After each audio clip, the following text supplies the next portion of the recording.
Thank you all for tuning in. I'm Selena, and this is You Plus Happy. Each week, I bring you someone who challenges us to define happiness and success on their own terms with a dose of laughter. Please subscribe. It is very helpful. I'm working hard to bring good content, There so she is. please subscribe and tell someone else to subscribe. Thank you. It's today we have November, who is that's the guest name, November, Not who them, just the month. My name. independent musician and actor. Yes, yes. Welcome to the show. Thanks for having me. Thanks for calling. Thanks for bringing me a guest on. I'm honored. Thank you for coming, y'all. My mic thing broke, but you make it work here at U Plus Happy. We do So what if we my can. sound sounds weird, I'm holding the mic You're today. gonna make something out of nothing. A real correspondent. Y'all getting a real correspondent. Welcome. Uh, so we'll jump right in. How'd you get started?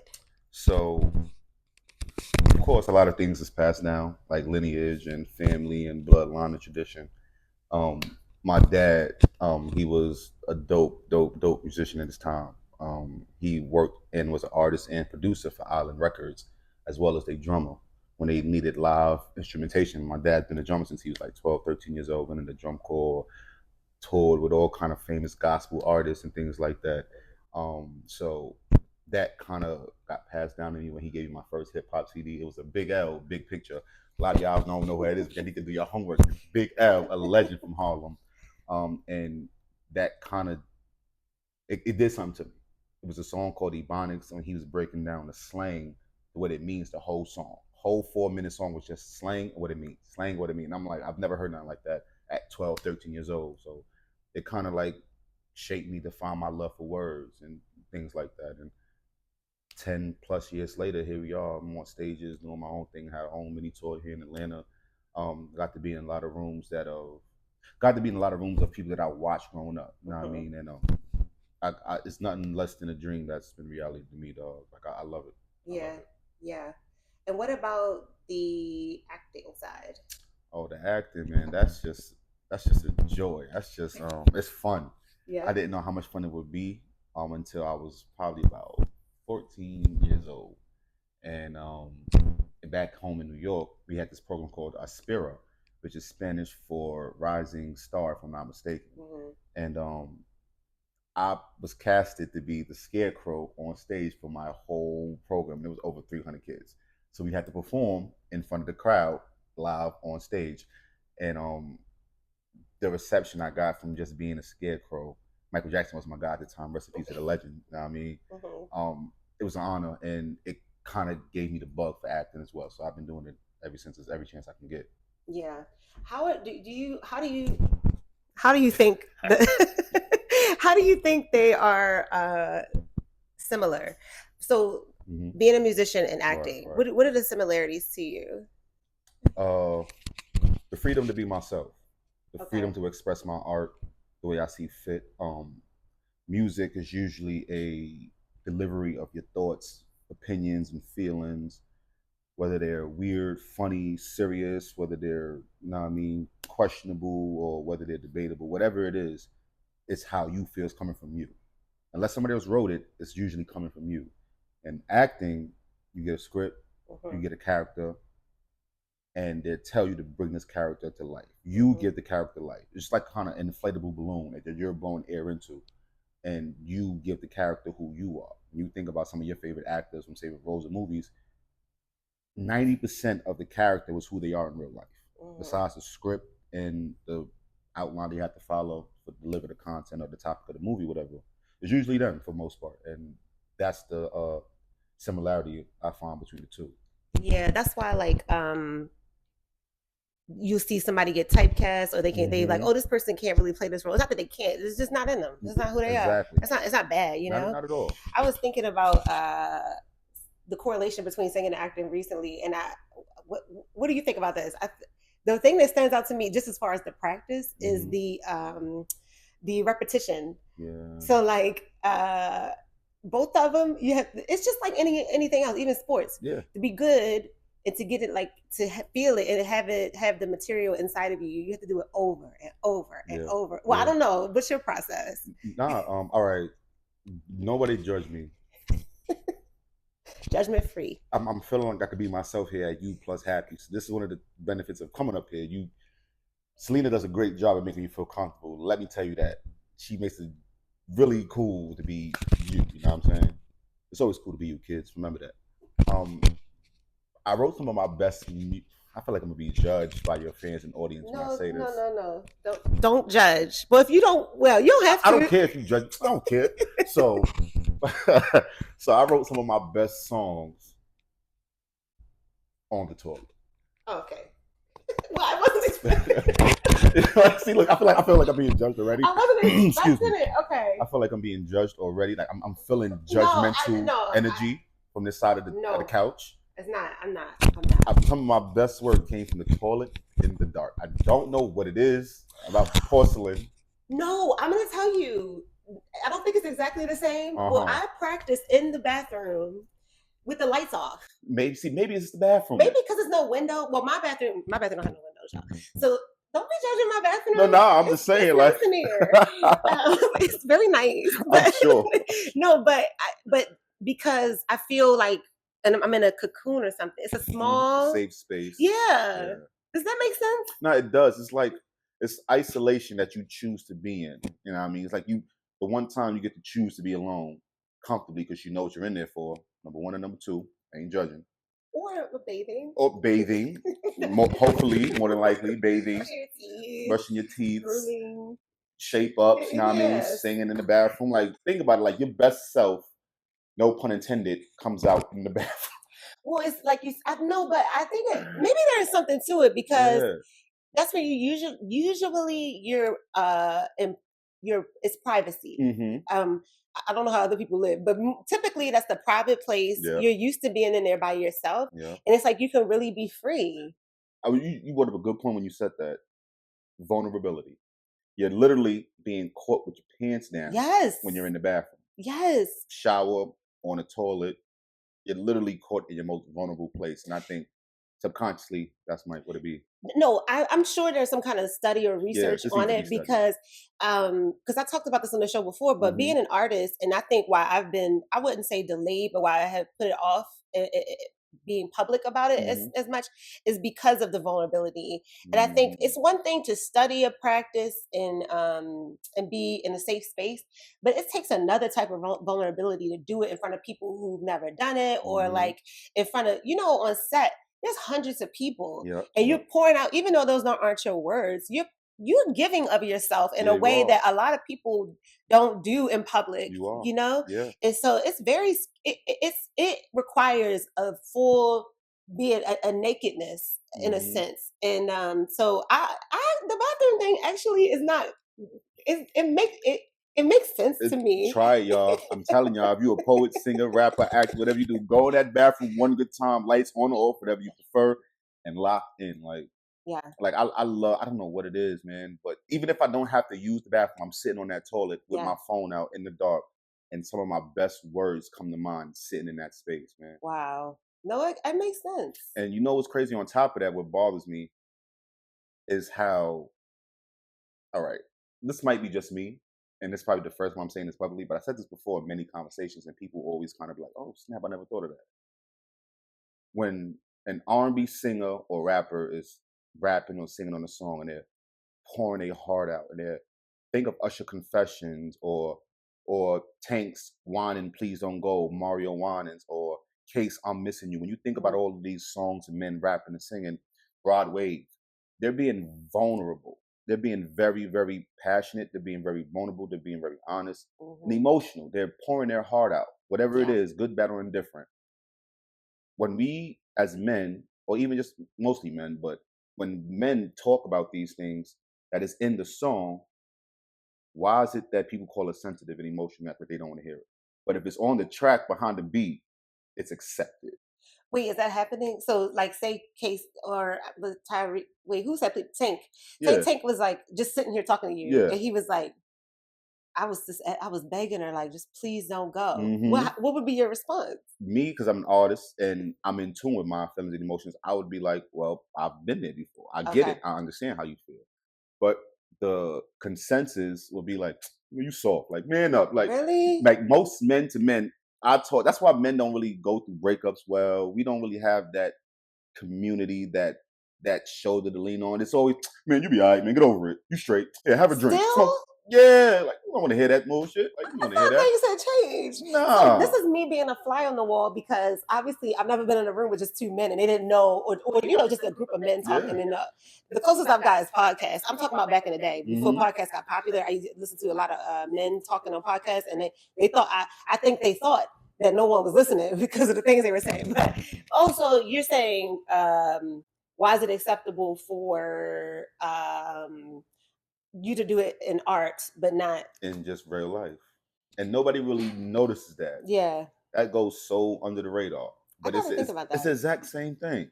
I'm saying what I'm saying in real life on a song behind a beat and snare or whatever it is, and you find it the melody dope, or this is hard, this is dope. And then during the time you're hearing the song is resonating, you're like, damn, I felt like that too before. Yeah. But as I'm talking to you about it, you probably won't give me that. It's a weird space to be in sometimes, but that's also why I love music. Yeah. It breaks that barrier. Yeah. And I think as a listener to music or just a consumer of art, you don't have to give back, right? Like if I listen to one of those songs, I don't have to say anything. But if I'm with a friend, I'm like, oh, Yeah. hey girl. Yeah, and I didn't think about that. I didn't think about that because It's now like putting pressure on me. to either tap in your feelings or ignore it. So wow, that's another layer But about that I sometimes didn't you think don't want about. to just go in that space. Like right Yeah, now, I'm on a wave of like, I feel good. I'm in a good right. mood. If you start talking about something sad, I'll be like, all right, bro. Like, like I gotta be. You have to like know where people are Yeah. too, and it's not always convenient or easy. But I think it's important. Like, I need to actually do that. If I call somebody, like something happened, wait, what space you in? You cool? Or should I call somebody else? I can call you back. Meet people where they at. Yeah. So maybe I call your homeboy, break up, like, man, you good? I need to talk about this. This shorty. And he go. I don't hear this bullshit. No, Wanna hear I'm this? sure there's some friends who you gotta find some supportive friends. I don't wanna hear that. All right, I'm listening. Yo, put that shit on the track and then let me hear it, bro. Let me talk about that. Like, let's put that shit on the track. Want to hear that? Damn, I never thought about that. Okay. Well, that happens anyway. That's another thing. So wait, so you've been doing music Mhm. and acting since you're a teenager. Yeah, I have. So along the journey, what were your turning points? What have been the challenges? Mm.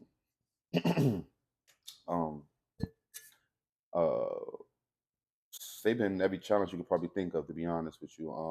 Believing in myself, thinking if this was for me, thinking about am I just doing it because it's popular or what everybody else is doing? Like, am I doing this to escape the hood, or I really feel like I got something to say?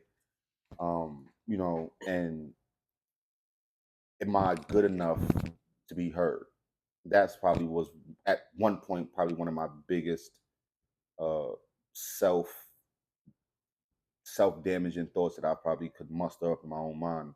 Because when I was about 17 years old, a cousin of mine who at that time was seen as one of the most lyrical ones in my family told me something like, and he'll still big himself up. He's so crazy in his mind, he'll give himself credit for where I am today because of what he told me. Okay. And he said to me like one day that I wasn't lyrical. And at that moment, I'm arguing him down. Like I said, that vulnerability face to face. What you talking about? I'm like, you bugging. Mm-hmm. I went home and cried. I went home and cried my eyes out. And I'm like, because I knew he was right. Mm-hmm. I'm rapping about spinning the block, killing, drugs, a bunch of whole nonsense that I've never done. Right.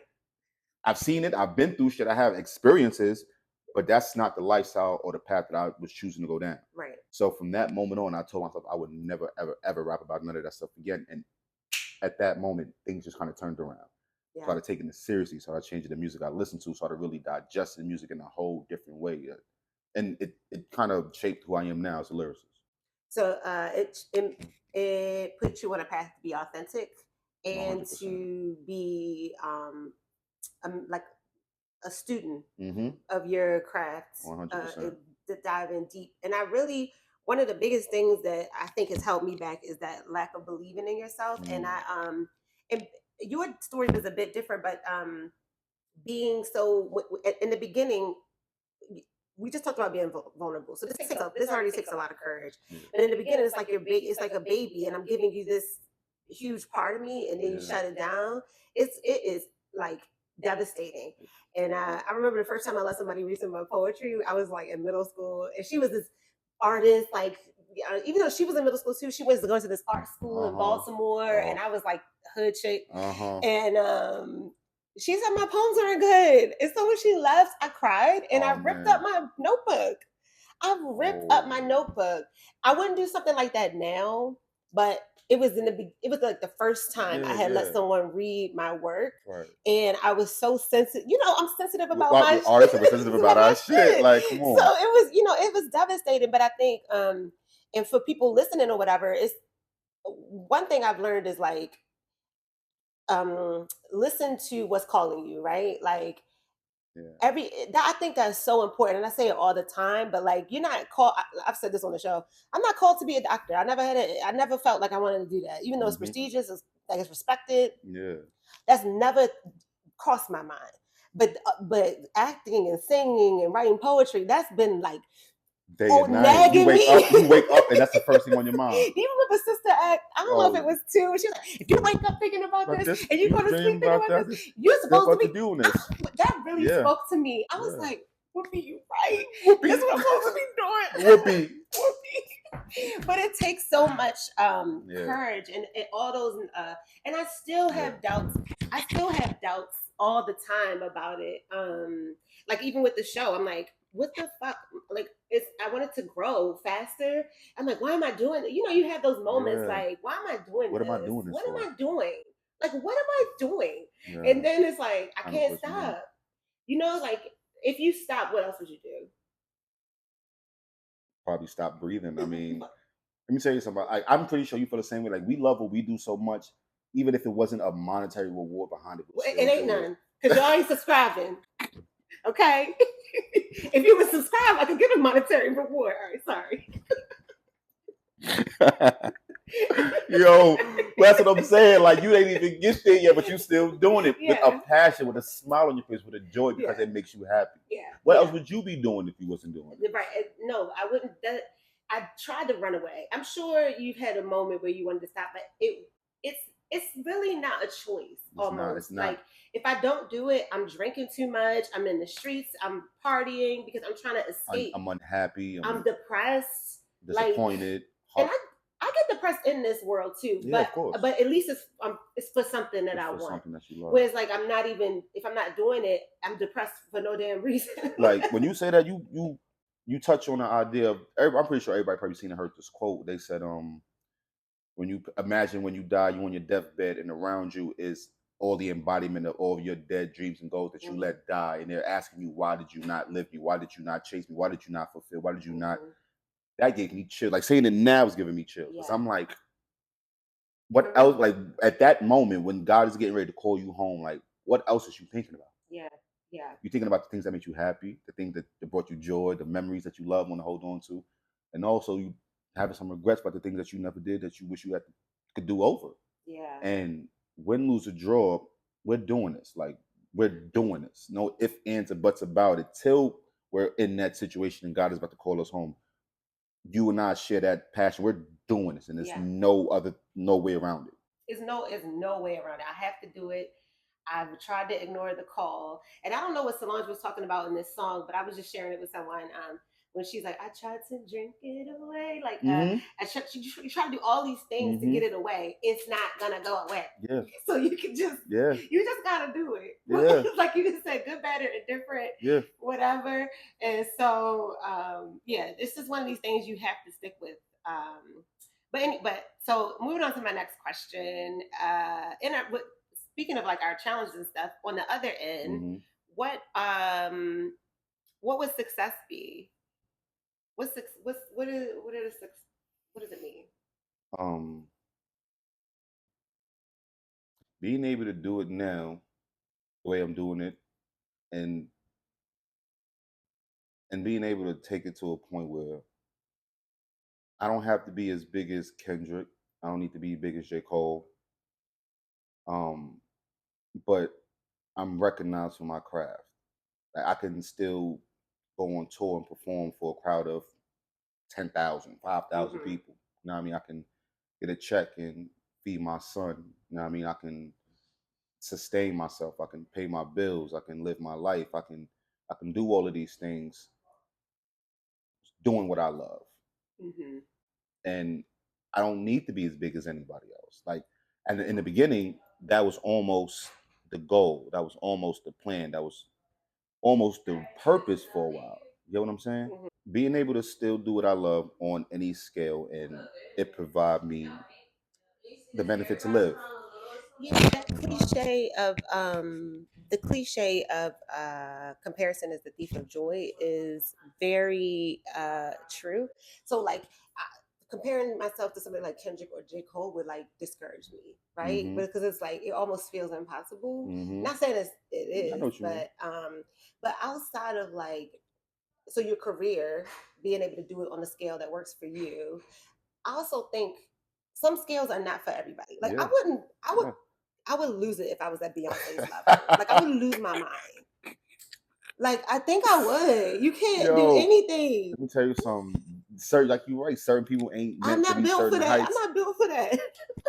Some people don't want to go that far because they know what comes with that, like the non-privacy. You can't go nowhere. You can't be normal. Like All this sometimes pressure. you can't walk to the store like being super Selena. Like Yeah. So I don't know. that's you supposed to have Selena. Oh my god! Like I'm like, I don't know if I can handle it, but I know every level gets you ready for the next level. yeah, But outside of career, which okay, so that's what success would mean for career. What does it mean outside of career? living life on my own terms, man. I ain't got a clock in no 9 to 5, man. Like, and I ain't knocking. Ain't nothing wrong with it, but that's how my parents lived. That's how my grandparents lived, from check to check, hand to mouth, and I'm breaking that. Like this, the generation that shit gonna stop. Like I'm Yeah. not doing that. Like my son, like it is so important for my son to have two things in my mind. I need him to have a skill, trade, mechanics, computers, something, and I want him to have a dream. I Mm, want him to love something. Like I'm teaching myself piano now, so I can teach him piano, okay. so I can get him involved. Like I have a real Casio CTX 700. I bought him. I got him a Neiman Marcus small piano that you may see in like a toy store that he just bangs on. Right. But when daddy playing, he can play him next to daddy. You know what I mean? He can see that okay, daddy does this and this. Hmm. And a dream to me is way more important than a 9 to 5. There's gonna be millions of these jobs until the end of time.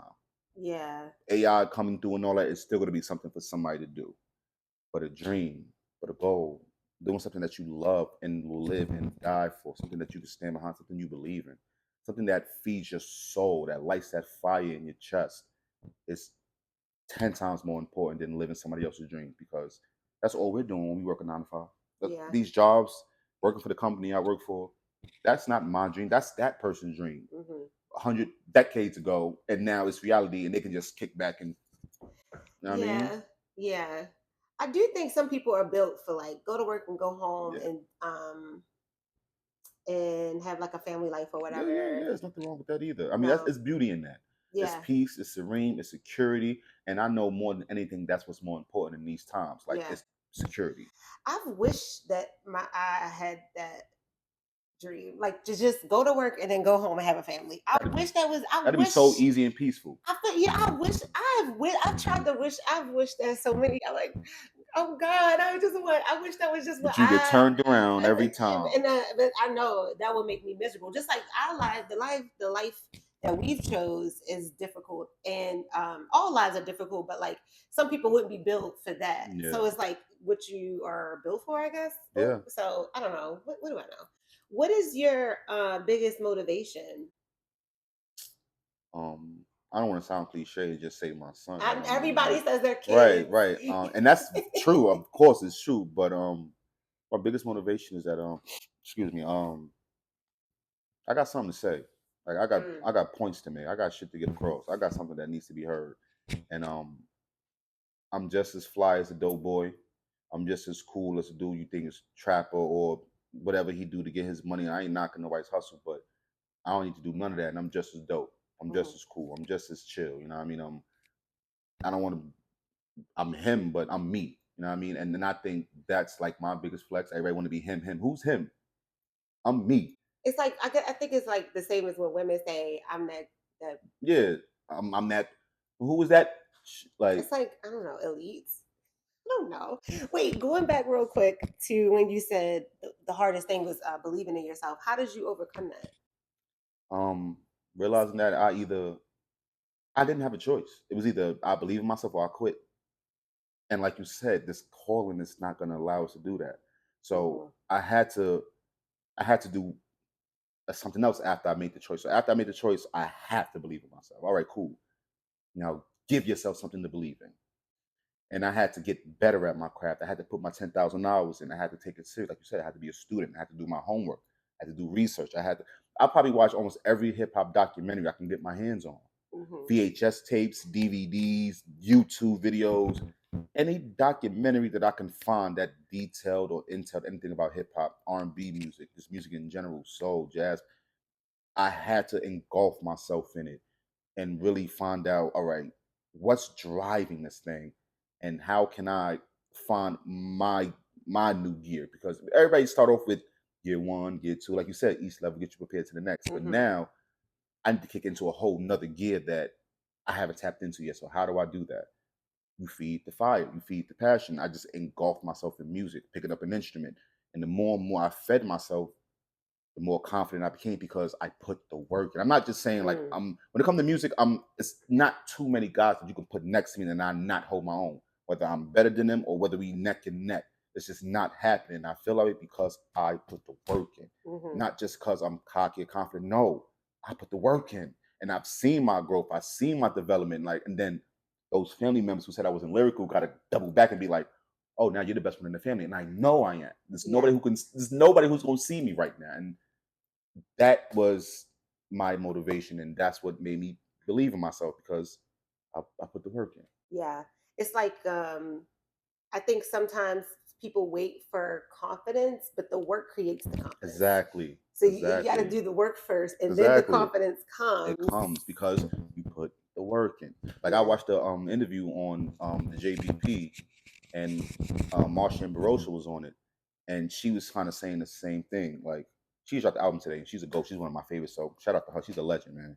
And she was saying the same thing. Like I had to realize who I was after the work came.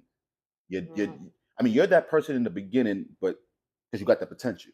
But potential unfulfilled is nothing at all. It's Hmm. nothing. You have to fulfill that potential by doing the work. You can't skip over it. And you don't know what it takes. Like in the beginning, I don't know. Confidence could seem easier in the beginning because you don't know what it takes. And when you get in there, you're And like, then you see others who's probably the same age as you. Then you're like, damn. Then you start thinking, like you said, you start having these doubts, like, damn, I wish I started sooner. Damn, what yeah, am I doing? Am I supposed to be here? right, Do I deserve to be in this room? right. But you're in this room. So of Yeah. course you deserve to be here. I have to. That's a constant reminder. But something else you said about watching documentaries and these interviews and studying, I found that because I read a lot of autobiographies or I listen to audiobooks with Mm-hmm. of actors, Mm-hmm. um, and I used to watch the Actor Studio, blah blah blah, Mm-hmm. and I watch a lot of Oprah. Anyway, those things help when at the time you might you just kind of just listening, Mm-hmm. and then something will happen similar, and you're like, oh, well, this person who made it kind of taught me how to deal with this. Mm-hmm. So I think I'm just saying that for the audience too, of like, um, that's it's a beneficial thing to do. It is. You know what I mean? I found it so helpful. I would go back to something that somebody did, and then it also reminds me, these people are regular. Like everybody's just a person. I don't want to put anybody on a pedestal, and I have, Yeah, yeah. but they're just regular people who kept going and they Yeah. did it, and they, like you said, studying your craft and doing the work. But Mm-hmm.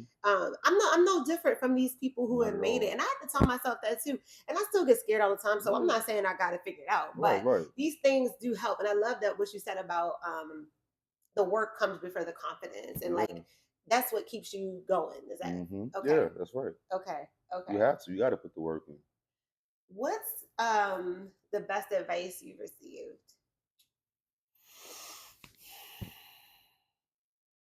Damn, that's a good question because I got a lot of advice because I pick brains. I get around somebody who I admire or study for a while. Like I said, I've been in rooms of people that I watched growing up, and I'm like, yo, am I really next? Like, yo, this is crazy. Like, so when every chance I get an opportunity, I'm picking the brain, picking the brain. They're regular people. They're gonna give it. Like a closed mouth don't get fed, and I've been that way since New York. That's probably why I'm so outspoken. Closed mouth would not get fed. You want something, ask for. You need to know something, ask the question. Okay. Only dumb question is one you don't ask. And I've gotten a lot of advice. Styles P from the Locks was at my first show, and he gave me a lot of good game. But the best advice that I can say I really got was take the advice, but don't always keep it Mm, because times change, and that piece of advice may not be the key to that door you're trying to get into.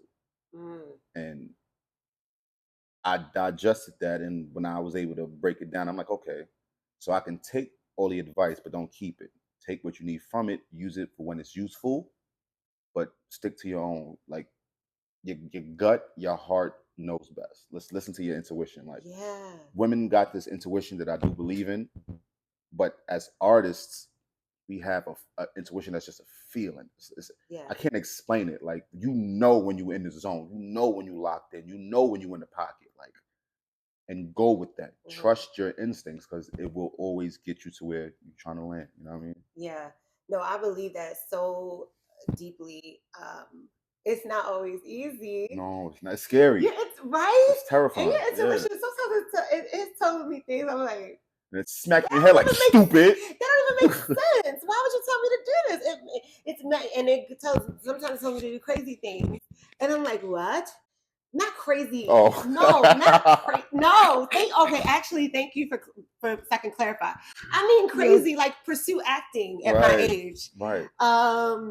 Go talk to these people who are like on paper way above. Like Yeah. nobody's above or below anyone, but Right. on paper On the they call have sheets and they have top 7 of the call sheets is listen, above me. I'm and 25. something's like telling me to go Yeah. talk to this person or something like that. So that's what I mean by crazy. I mean just outlandish things that I wouldn't think But of. they say if it don't scare you, you're not dreaming big enough. Yeah, that's Do true. the things that scare you. Yeah, that's what I mean by crazy. That's it. Just outlandish, big, scary Right. things. Right. Scary. I should have said scary things, not crazy. Crazy. Okay. There's a lot of people hearing some crazy shit in their head. They probably like, No, I don't hear nothing crazy. I am gonna jump off the building. No, I can fly. I can grab a star if I just jump high enough. No, I hear scary things of like to go, Yeah. things that are challenging. Yeah. Yeah. Anyway, but no, thank you for making that face because I did need to clarify it. But one thing I do have trouble with, and I wonder if other people do, is like, so say I'm in the room with Styles P, right? This person is accomplished. This person is very, very respected. Mm-hmm. I would be typically too intimidated because I don't want to be a groupie. And I don't want to be like, I love your work. Like, Right, what do you right. say? What do you say? Damn, that's crazy. You put me on the spot. That's crazy. I'm Styles P. What do you say? Truth be told, I kind of just walked up to him, put my hand down, shook his hand. Okay. That's kind of like a good icebreaker. Like confidence respects confidence as well. You know what I mean? Okay. Steel sharpens steel. So my very first show, of course, I'm terrified to be on stage. I'm here now. I might as well go through with it. But just just walk up. Hey, how you doing, Miss? I don't mean to bother, but I'm a fan. I grew up listening to your work or watching you act and this, that, and the third. You inspire some of my own creativity. I was wondering, can I ask you a couple of questions? You got a minute? I can pick your brain a little bit. And asking somebody for help and advice is almost the highest forms of flattery. Like even like advice for people at a workplace. If you work in the office or in a setting where you work with other people and you want somebody to like you or you want to get somebody to take an interest in you, ask them for some help. And that lets them know that you acknowledge they know more and you're willing to learn from somebody. And that's a great form of flattery. Imagine somebody walking, hey, Selena, I watch your podcast. I was wondering, can I ask you for some advice? It makes you feel like I'm doing something right. Something like somebody likes what I'm doing. Okay, cool. Why not? Yeah, sure. Yeah. And if they're not a stickler, they're not arrogant or, too busy, whatever the case is, to talk to a fan or somebody who's clearly who's admire them for what they do, they'll always give you some game. They'll always give you some advice. And that's usually where it starts. And then you start to break the ice. You start to get them to warm up to you. And then that advice also makes them feel like they know you. like you're their student, and Mhm. they take a more of a liking to you because they see that you're serious about it enough to ask for advice. So it's like a triple-edged sword, triple entendre, and almost so to speak. So I normally ask everybody who I come in contact with or admire advice. Or hey, you said this in the interview. I was wondering, can you elaborate a little bit? Some. And I usually get the advice I'm getting. Sometimes I even get phone numbers of some of these people. I can call up some of these celebrities I used to watch on TV. How do you get their numbers? The conversation just It, it, got it- to that. it's just so organic, and I'm such a people person, even though I don't always seem approachable. No, I think you're a people person. I've Yeah, only met you a few times, but I'm really dope with people, but I kind of got this demeanor, this attitude. I've been told that like just leave me alone, or I'm more kind of standoffish, and that's fine. I don't care about I didn't see that. The first time I met that. November, he was very welcoming and friendly and Yeah, supportive and kind. yeah. So I don't see you all the But you want to time. know the reason why you don't get that is because that's not what you're looking for, and you're Oh, not that yourself. I Only could be people a standoff. who can, we all can be. That's just being human. We all can. Right, that's We true. all got That's our true. moments like we don't want to That's be true. bothered. We That's having a true. bad day. You may have Mhm. caught somebody on the bed, and they don't mean they're a hole. Right. You know what I mean? You may call somebody going through a lot, just lost a family member, or Yeah. lost a job, or they could be going through There's anything. a You lot know of what I mean? things going on that day. Yeah, you know, they had a lot to deal with. They getting tissue, you know what I mean? They in the bathroom with the lights off, just being vulnerable. Like write this. You know what I mean? Bite their heart out. It's the balls right here. Like, For real. you know what I mean? Make Yeah. the song of their life going through it. But yeah, so the conversation usually just go that way. I'm not afraid to ask. Like I said, closed mouth don't get fed. Like I'm like, hey, do you mind if I reach out to you later? And I mean, can I ask you some more? Do you have like the time? And I'm like that. And If you're feeling it. yeah, yeah. Okay. That's not everybody. You know what I mean? Right. I don't need to be everybody's friend. I don't need everybody's number and all of that. But the right ones, and you'll feel like connect. It's energy. Energy is a real thing that you Yeah. can feel. And 9 times out of 10, when I ask for some contact information, I don't ask for numbers. That's the trick. I ask for contact information, Okay. and 9 times out of 10, they're gonna give you a phone number. Okay. And that's just how I just go about getting them. And what do you do with it? I'm not blowing a phone up to get annoying. That's one Right. thing you don't do. That's Right. one way to get your way blocked and burn Do that not bridge. blow up their phone. Please do not blow And no celebrity I'm phone. thinking, all right, so tell me, what do you do? So I would really like the next day, and this is also some free game I learned coming in doing my thing. When you get a contact, Instagram, phone number, email from somebody who you want to work, whatever the case is, never hit them up that night because they probably gonna get a lot of people contacting them that night. You know what I'm saying? Mhm. Always hit them up the following day, in the morning or the afternoon. People first thing they do is after they brush their teeth, wash their ass, eat whatever, they open up their phones. Mhm. You'll be at the top of the list instead of the bottom. So you wait till the following day. Like, hey, listen, I want to say thank you for the opportunity, for the time and attention. Show appreciation, be grateful. Appreciate your time. Keep it real brief because they ain't reading no paragraph. Mhm. Thank you for the time. I appreciate the energy. You know what I mean? Great for the advice. That meant a lot. I just wanted to say thank you and reach out and let you know that I appreciate it. You know what I mean? So does anything happen after that? Yeah, a lot of things happen. I've even earned a mentorship from somebody named Alonzo Brown. A lot of people don't know who he is, but Alonzo Brown is one who kind of discovered Jessica Alba for the movie Honey. Also wrote the movie Honey. Also helped create the Judge Mathis show. He done a lot of good work. He was a member of the legendary hip hop group from Queens, Dr. Jekyll, Mr. Hyde. He was Dr. Jekyll, and Okay. and Mr. Hyde was Andre Harrell, who passed away. That who gave that guy his first start. But you all should know his name, the P other guy, the P Diddy guy. Oh. Yeah, he gave him his start. So rest in Okay. peace, Andre Harrell. They was group members. I see. And I met Alonzo Brown at a panel that I performed at here in Georgia at GSU a couple years ago, like 2016, about 2017, Okay. 2018.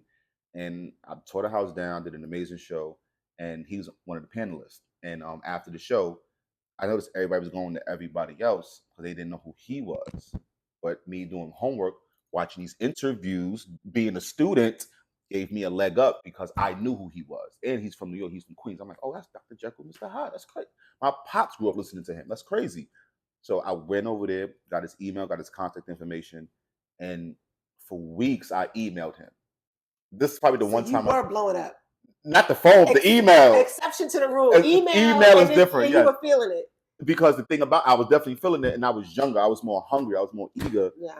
and less disciplined. But it worked in that case because emails is kind of hard to get through because people get a lot of emails a day. It might be spam, whatever. But I kept emailing, and probably by like the 12th email, he hit me back and was like, "Yo, call me. Here's my number. Give me a call." What were you saying in the emails? Hey, Mr. Brown, what's going on? I was reaching out, seeing if I can work with you or get some advice, see if you have any more advice, any more wisdom I can learn from, like just little stuff like that. And I guess he took a liking to me wanting to learn from him. Like after a while, he must have saw my email. He was like, "Yo, man, this thing blowing on my email a lot." Okay. So he sent me, like, he didn't even say nothing else, like, "Give me a call." And so when you called him, y'all built a relationship from there. We till this day we're still good friends. He live in LA now with his wife, so shout out to Alonzo Brown and all of that. But yeah, he took a liking to me. He took me under his wing, introduced me to Judge Mathis. I was like his driver for a while. I was taking places, helping run errands, to do things. Of course, he'll pay me, but I was more worried about the information that I was getting out of him. Like, he's a screenwriter. Right. One of the first meetings he invited me to personally was him doing a photo shoot at like this car lot that had like $7.8 million worth of foreign cars in a lot, just doing a video shoot. He was directing the whole thing. So you got exposure to things that you hadn't seen. Yeah, a lot of exposure, a lot of game. What's the thing that you learned from that whole experience that sticks with you?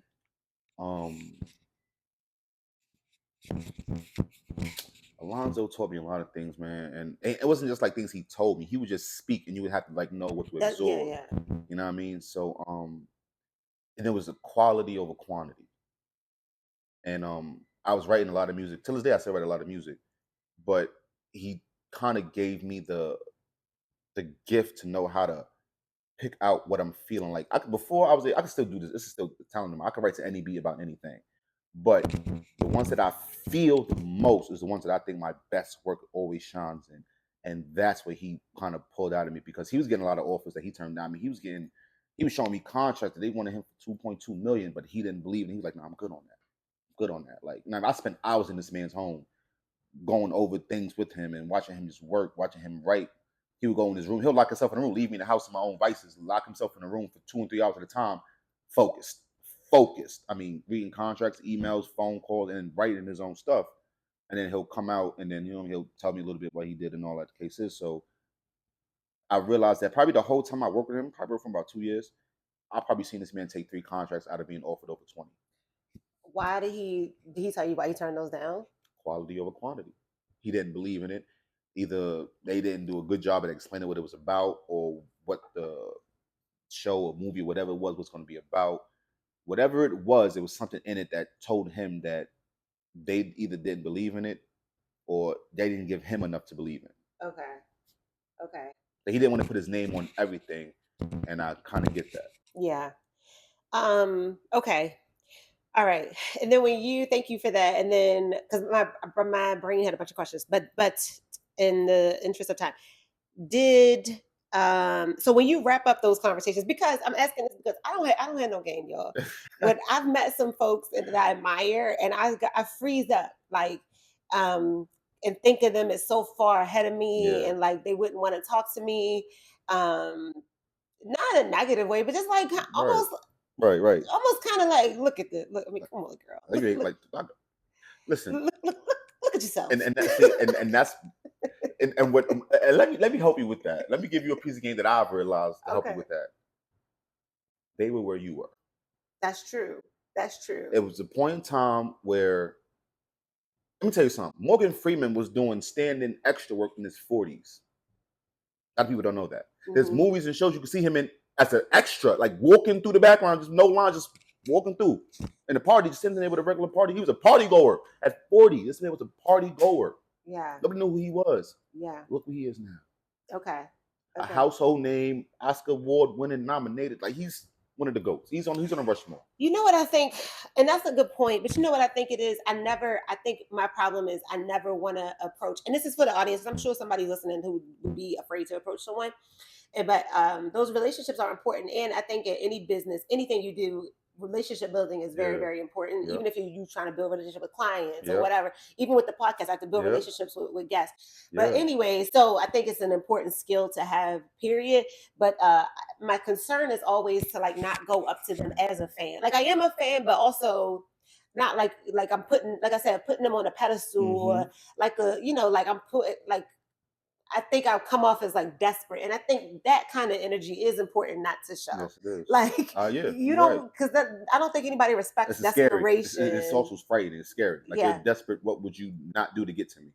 And It's- desperate in this people are day and age, scary. it's a little scary to people. Yeah. But you know what I noticed about you, Selena? You got a really, like I said, you got the power and the ability to make everybody feel comfortable. And I don't think you even realize your ability yet. You're very funny. Your smile is bright and warming. You're very good at disarming people, and you don't even realize how good you are at that. And I think that's your superpower. And I think that'll be your way in, and that's something I think you should lean more on. Like women love women. In 2024, women love women. Yeah. You can, Angela Bassett, girl, is that you? And she'll probably be like, girl, you know that's me, and welcome you with open arms. And you wouldn't even know, like, I walked Angela Bassett across the street one day, like, with my umbrella. I got a video with her. It was amazing. It was crazy. Like, and she was welcoming. She asked me, because I walk her across the street with my umbrella because it was raining. She just got her hair done. And I was in the right place at the right time. Yeah. And something about me was disarming. It made her feel comfortable enough to ask this man, a stranger, to walk her across the street and hold my arm, give me a video. Like, she was the sweetest woman you'll ever meet. She had no security guards, no, just her by herself and her assistant. You have that ability to do that. Okay. So in general, be confident.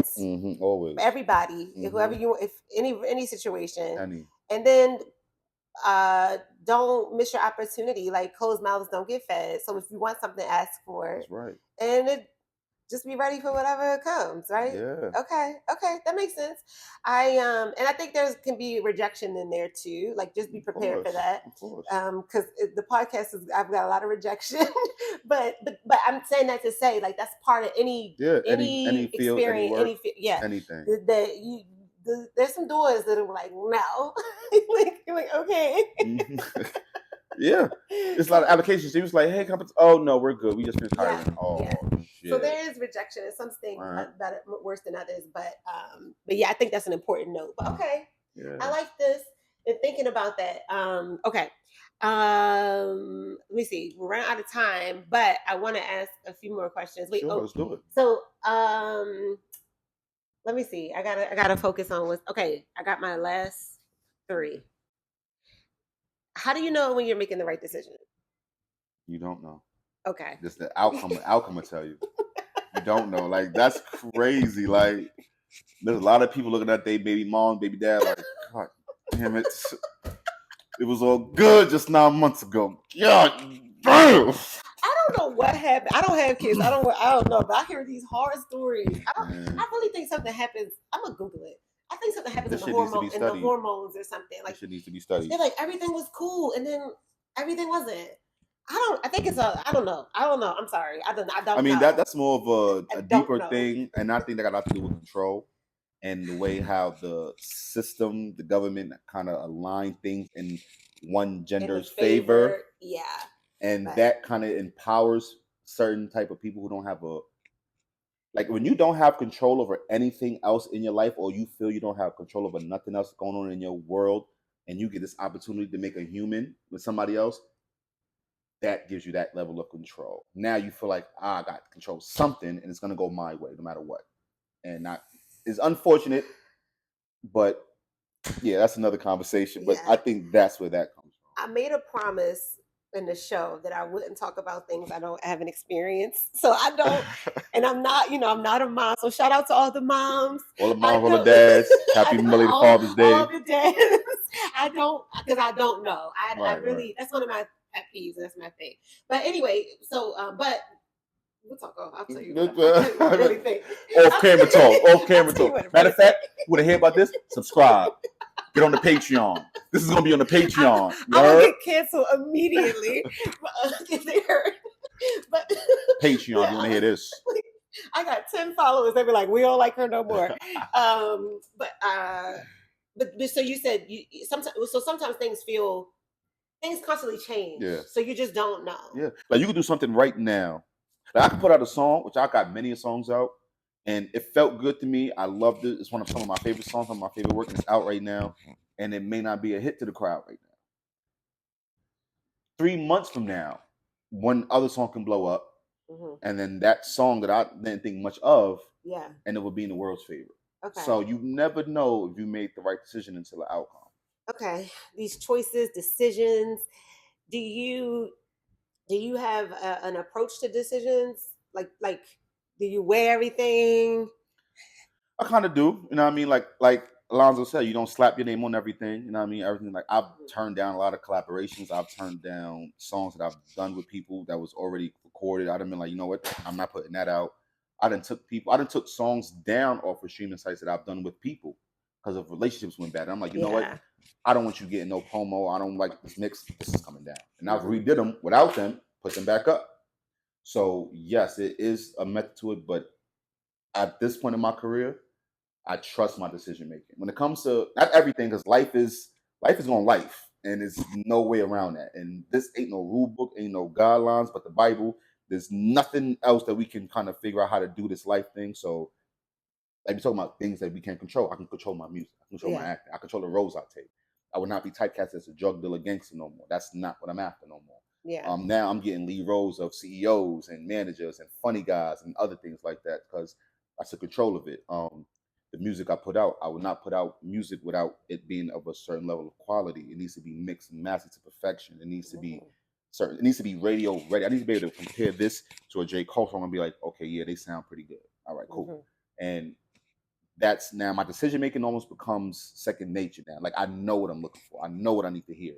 I know how it needs to feel. My cover arts need to hit a certain way. Like these certain things is quality over quantity. And this goes back into what I've learned. So over time, building these relationships, building this experience, it's now built in my DNA. I don't even have to second guess certain things. Now, if it's a new thing, then yeah, I'll give it a minute, not to step back from a little from different angles, you know what I mean, POV, even get advice from people like you, people that I trust. You know what I mean? Like you got a good head on your shoulders. You're a music head. I know you know this. So I'd be like, all right, Cindy, what you think about this? Or how does this sound? What do you think if I did this? You know, I go to people I can trust because of their ethic, how they take shit seriously. You know what I mean? And that's how my decision kind of spheres itself and get done. Okay, I see. I love the I heard everything you said, but I love the fact the point about having these standards for yourself, and they evolve, right? Like so, what you said about the what you're cast as or whatever. So like, or even with music, I feel like in the beginning you're just doing anything. Yeah, just to get anything. Yeah, doing anything. you're excited. You're hungry. You know what I mean? Fuck it. What you need to be a crackhead? Sure, I'll do it. I did some stuff. I was like, what was I doing?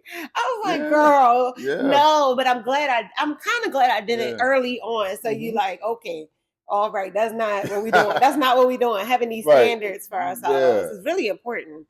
Okay. When are you the happiest? I think I know the answer. You probably do. Wait, this one. When am I the happiest? Don't say in the toilet in the bathroom. I know you ain't shit. No pun intended. You ain't shit. That's what I was gonna say. Nah, I'm the happiest when I'm either with my son and outside of him. I'm the happiest when I'm writing music, man. Like I had a couple writing sessions with a artist that I'm working with. So shout out to my homie Pompey.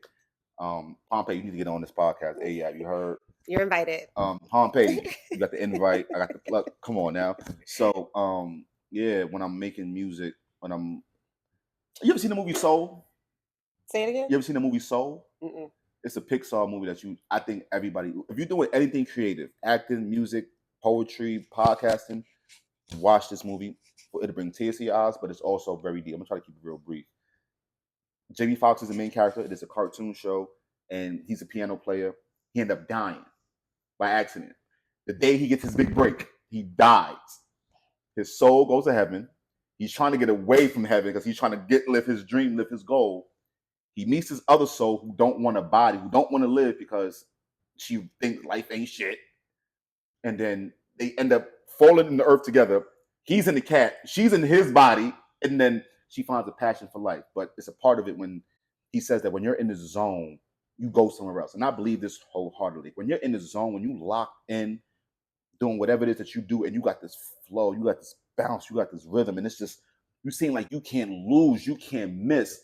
You are somewhere else. You're in the zone. When you're in the zone, I think spiritually, you go somewhere else. Yeah. And it brings all of that power, that joy, that energy. It brings all of that to you in the physical moment, and you excel exponentially. Like I think of LeBron when he came back from a 3-1 deficit and won the championship in the game 7. Like nobody else ever came back from a 3-1 deficit. Yeah. But he was in the zone.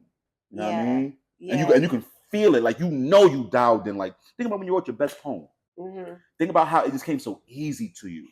Yeah, when you tap in, someone I work with is a writer, and she said it's a portal It is. to, and I'm reading the Art of War, not the War of Art, the Art of something. It's The one Art of of the. War by Shang Tsung. No, Sun I'm reading. Tzu? This person like ripped off the title, but Okay. it's not. It's reversed. Okay. But anyway, he said if everybody found that thing, there would be no drug use. There would be no like all these things. And I don't know how much I agree with that, but I do to an extent because it's a feeling where you're not here, right? Like your physical body, it is kind of like you teleported or something. Yeah, another dimension. Because your physical body is here. Everybody can see it. Mm-hmm. But you have gone. You're gone. You're gone. You're gone. And sometimes it feels like after it's done, you come back into your body. You don't even realize what happened. You're like what? Sorry, I wrote a poem before, and I didn't remember writing it. Like I was in a trance. Yeah. And then after I came out of it, I was like, and then I read the poem. I was like, oh, that's so good. This is a long time ago, but it's just so. That feeling, and I get it, and for people, it doesn't have to be your career. Because I would say, I get it. When I used to do Zumba a lot, but I was like a weirdo at Zumba. Like I was in the weirdo. I was in the back, like zoning out on these Zumba moves, and people, I would be in a trance. And this is at like freaking LA Fitness or something. Yeah. But then they would come to me at the class like, you move with so much passion. I'm like, I didn't mean to. I didn't mean to. But I'm saying that to say like it doesn't have to be your job, but that thing that makes you, it takes you away from life, but it makes you feel alive. Yeah. And like it just gets you excited. And that was just something I used to do. At one point I was doing it like 6 times a week because I was obsessed. But 4 or 5 times a week for an hour a day, and it transformed my life. So, and that's why I want the show so people can find that thing. It could be painting, it could be dancing, it could be whatever it is. But and it doesn't have to be your career. Right. Sometimes it's almost better when it's not, because they don't have that other pressure of all the business and the politicking and stuff. Exactly. But yeah, to your point, yes, that feeling feels so good. And it's so good. It is unexplainable. Like you cannot. Yo, it's like crack. Yeah. But without the hit. But we haven't done crack. So never done crack. But it's like what you think crack is. I think it's what crack is like. That's why they keep going back for it. Like it must be good. It gotta be good. Yo, without promoting crack. I'm not promoting crack. We're just saying the high of chasing the passion is similar to whatever that might feel like. Don't try to see if it's similar. That's on you. We don't know. We don't know. I do not. Not condoning it. We at U Plus Happy do not promote crack usage. Just say no, kids. Just say no. Say no. Very clear. Very, very clear. But yes, it's a high when you get in that zone. And that's kind of what that movie is about. So if you ever seen Soul, please watch Soul. Soul. And it's on Disney Plus if you have it. I'm a grown man. That joint brought tears to my eyes because I'm like, I feel that. Yeah. And it's a part of the movie when they physically show him going to another place. Like he's playing the piano and the world around him just gets blue and dark. And it's just him in his own. I'm like, I know that feeling. That's maybe we're trying to create that in the bathroom with the no lights. We're trying to come on, Dad.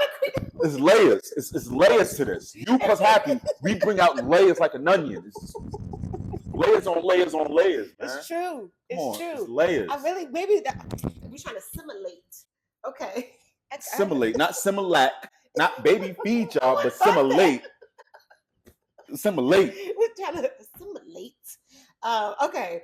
All right. I'm gonna close this out after too quickly because we got something to do after this. Sure do. Inner circle. What do the people have to be in your circle? Passion. You gotta have. It ain't even got to be about what I'm doing. It ain't got to be about music. It ain't got to be about acting. But I want to see that fire in you because the fire in you will feed my flame. Seeing you right now, Selena, in your zone. This is your zone. Like you are in your pocket. You're in your element right now. This would ignite me to get more in Mars. Like Dragon Ball Z, my favorite character is Goku. Probably one of my favorite cartoon characters because his whole thing is not to be violent, but he wants to fight the best fighter so he can get better. Steel sharpens steel. Yeah. You're passionate about fishing. Oh my God, I just caught this big old fish, and I mean, I'm like, oh, that's crazy. Yeah, man, I caught this crazy flow last night. That was just like we're feeding each other, we're fueling each other's fire, and eventually it's gonna become this flame that's just too big to not notice. Right. That's why I kind of miss rap groups and R&B groups. They all were so big, so talented, so creative. Wu-Tang is one of my favorite. It was 12 of them, and they all fed each other. Yeah. It was hard not to notice 12 dudes on stage with the same energy, the same passion, going crazy. Yeah. You feel what I'm saying? Yeah. So you just need to have passion about whatever it. You a shoe shiner, nigga. You better be the best one I know. Right. You better do that shit to a beat. You better, know what I mean? Like, yo, throw that November No Pressure on. Yeah. Like, do whatever you doing, do it with passion, man. Yeah. Whatever you doing, do it with passion. Whatever it is. If they are passionate, but they have some, what would be some qualities that would disqualify them still? Lack of motivation, you know what I mean? Like passion with no motivation? I mean, no, you can't. I mean, passion, you're going to be motivated no matter what, because that's what passion is. But you got a talent or a skill, and we know you're good at this, and you squandering it. Okay. You just, like you can sing, or you can rap, or you can do this, and you choosing not to just because you're lazy, or you don't want to do the work, or you say, oh, it's too hard, it's too much. I don't want to hear that. Oh my God! I don't want to hear that. All right, I don't have. Okay, I get triggered. Patreon, can we do this part 2? A part 2? People always have excuses. Yo, bro. Like we all go through ways. We all have our lazy days. We all procrastinate. Yeah. I'm not saying I'm perfect. I'm always waking up like I'm grinding. Like I don't. That's not me. That's not happening. Grinding. But most days I'm doing something, and I'm not. And if I don't, I'm not gonna make excuses. I'm like, you know what? I fucked up. Yeah. Or I didn't show up for myself today. Yeah. Or whatever. I'm not gonna beat myself up. But then, but people who just have ain't nothing but excuses. Every time. Can't. That is something I didn't even think about that till this moment. Yeah, that's infuriates me. Like all you guys excuses. Just say you're not gonna do it. Stop saying you're gonna do it. Just say you don't want to do it. Exactly. It would be cool. Say you really don't want to do it. And then don't talk about it no more. Oh, I used to sing in church when I was young. So what? You just sing in church and now you nigga, that was 15 years ago, bro. Like we don't want to hear about that. Get out of here, dog. So no, that's how I feel about it. Like, yeah, That's fear. I think that's fear preventing you to even be honest about it. You're too scared to be honest. You're too scared to do it. That's nothing else but I'm scared if I do this and I don't make it. So what? Oh my God, but that's such a good point. That's like a room for empathy. Now we can no, or not, I don't want to say sympathy because that's not a positive, but it's compassion for saying this person hasn't dealt with, like we work with our fear, right? This person is so fearful they're not working with it. Damn, really? What trauma have you been through? No, but like when we're saying, oh, those times when we don't believe in ourselves, or this feeling like you can't do it, they got stuck. Damn, they got stuck there. I get you. And I've been stuck there before, so now I got confession. Now it's okay. I'm sorry. But that's what. But now get out the way. Now get out the way. No, get out the way. Like I won't spend as much time with you because it's draining and it's exhausting. But it can have it does allow space for compassion because it's not that this person's a bad person or they're just lazy. Sometimes it's not even like they're not lazy. They really are just scared. Damn. And here's the thing about it. See, this is what kind of makes me. This is you said motivation. This is part of the reason why I do what I do. This is why I feel like I got something to say. This is what my music is about. My music is a battery in your back. If you don't hear my music and be charged up or be motivated, and I'm not yelling like Waka Flocka, I'm not screaming all crazy. That's just what I'm saying is some real shit. Like I've been through a lot. I've been shot. I've been robbed. I've been in car accidents. I've been through hell and back. I had every reason to be a bad guy, a criminal, a thief, a murderer.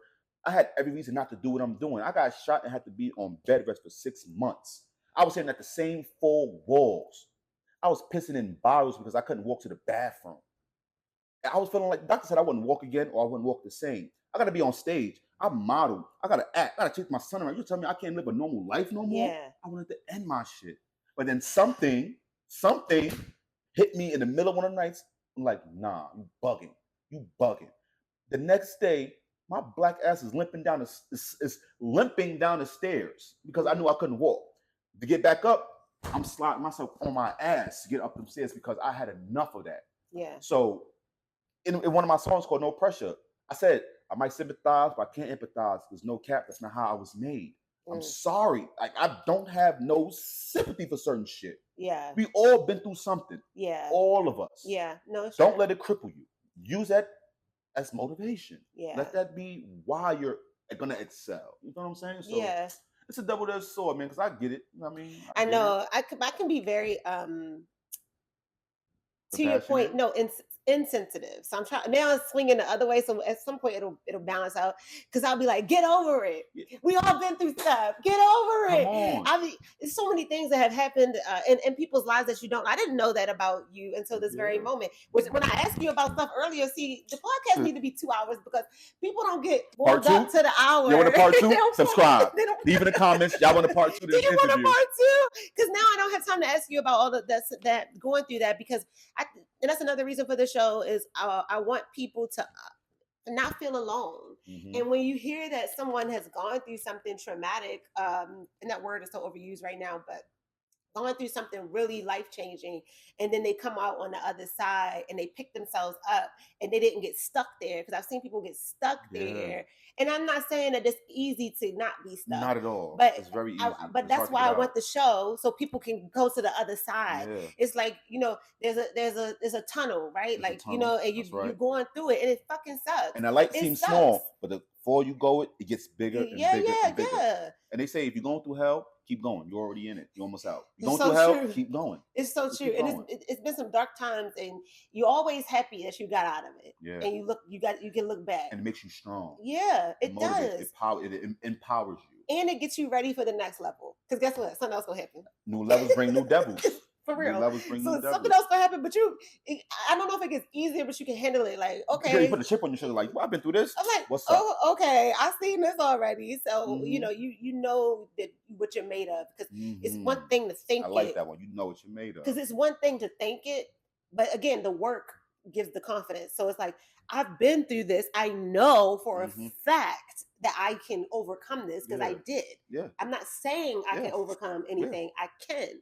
So I love that. That's so important. That's what the show is about, guys. Saving lives. I said it on the show, but it's really true. Yeah, man. It's just comforting, and I think we do need comfort. It's comforting to know that someone else has, because they might be in that right now, and then they look at somebody who's on the other side. But anyway, it came up when it's supposed to come up. I have a lot of questions about that. I'm close this out. We're doing a part two to this. We're doing a part two to this. But part two, for sure. We're definitely doing a part two to this. Because now I have more questions. This is dope. And Selena does her homework. She knows. She comes in here, does her homework. She knows what's up. Like, but it was certain things that I didn't divulge because I was this flow a certain way. I want to get in the zone, which we end up. This is that zone we're in. Every guest I've ever had, it's usually at the hour mark where we hit something good and then we have to stop.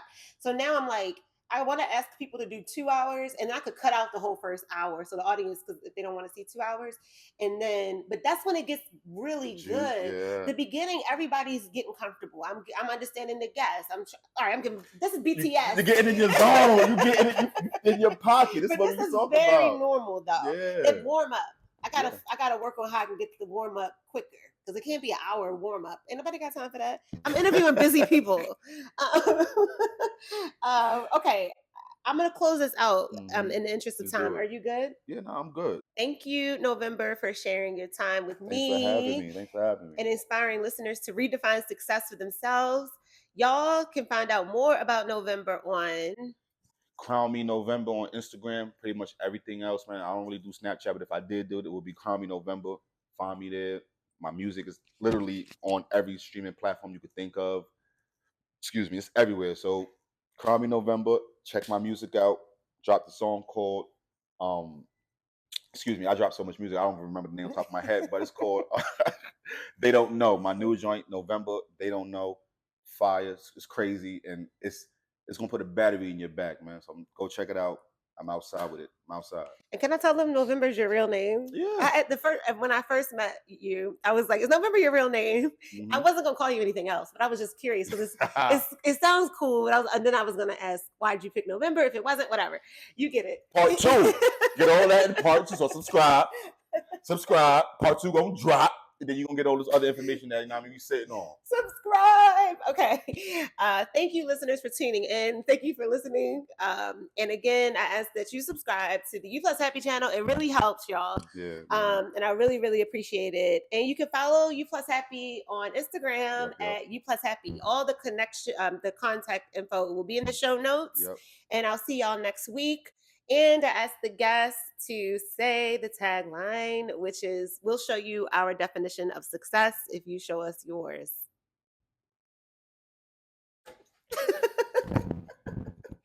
I'll show you my definition of success if you show me yours. Yes. You Plus Happy, man. We did it. Yes.